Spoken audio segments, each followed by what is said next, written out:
something talking through the radio. It knows my name. It sounds like me.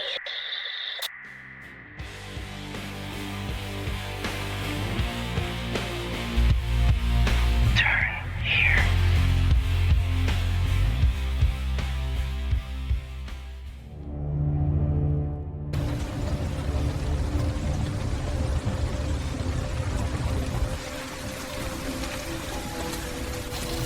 Cassandra Morales was not reported missing due to anomalous activity.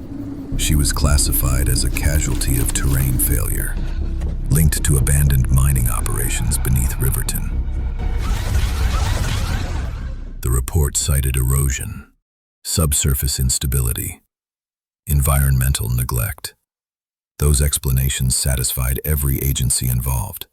Cassandra Morales was not running. She was going home.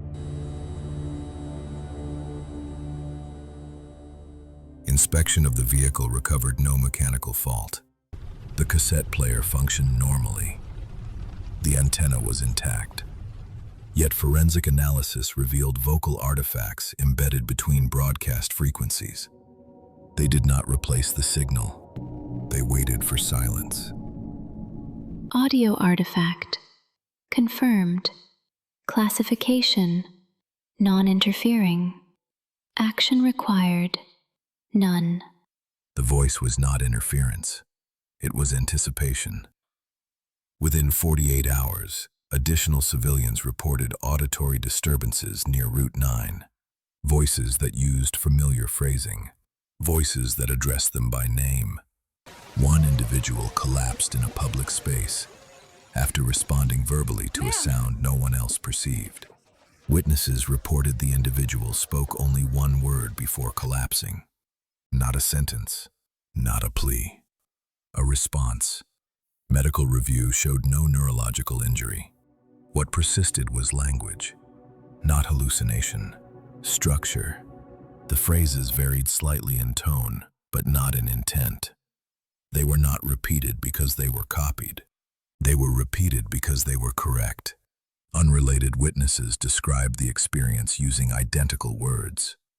It felt like it wanted me to answer. It wanted an answer.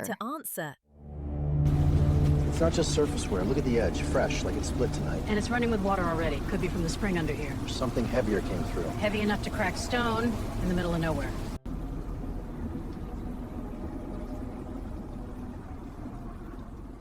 At the site of Cassandra's disappearance, field personnel recovered a metal object partially exposed by the fracture. A locket. The markings did not correspond to any local craft tradition. Material composition was inconsistent with regional manufacturing.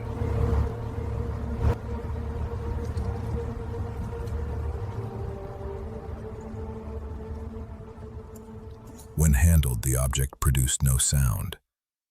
It vibrated. Artifact response. Resonant. Containment status. Deferred. Risk profile. Acceptable. Division 13 does not defer, unless something has already failed. Historical mapping revealed the Riverton mines were not abandoned. They were sealed mid-operation. No collapse report was filed.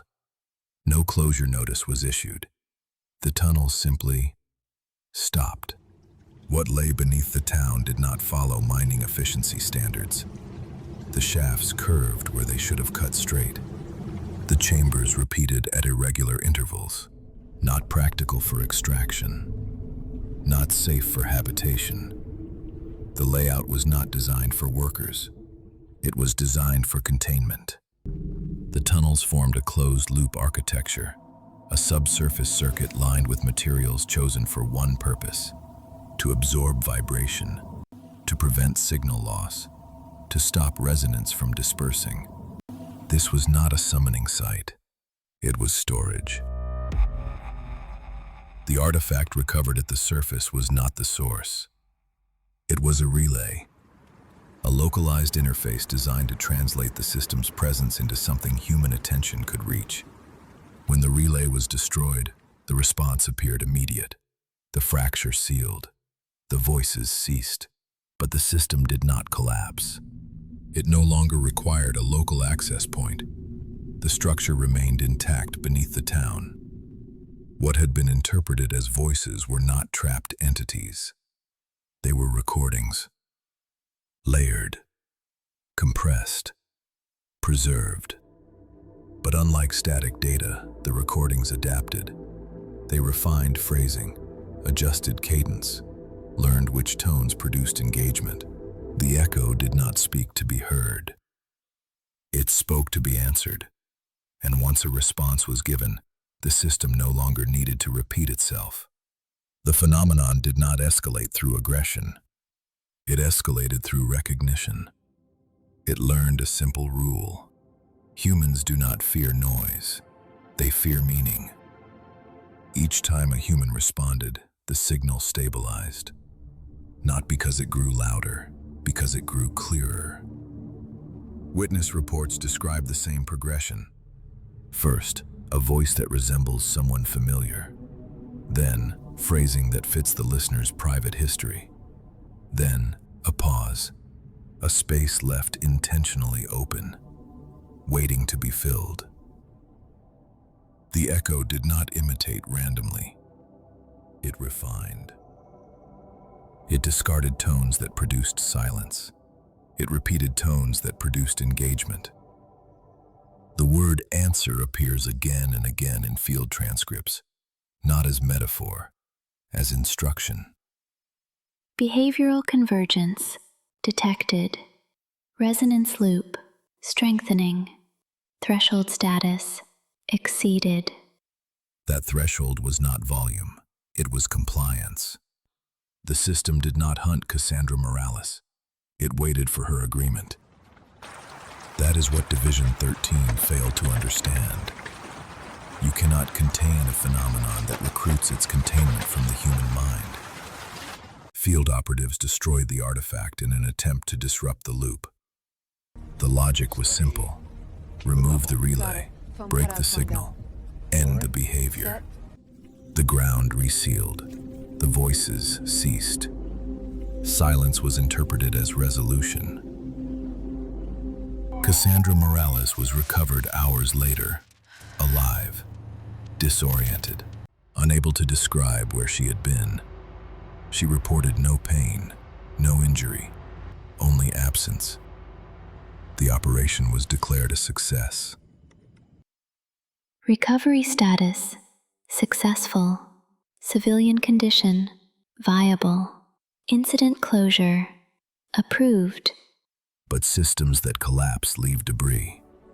This one left compliance. The phenomenon did not end. It no longer required a local interface. Survival does not imply escape. It implies reassignment.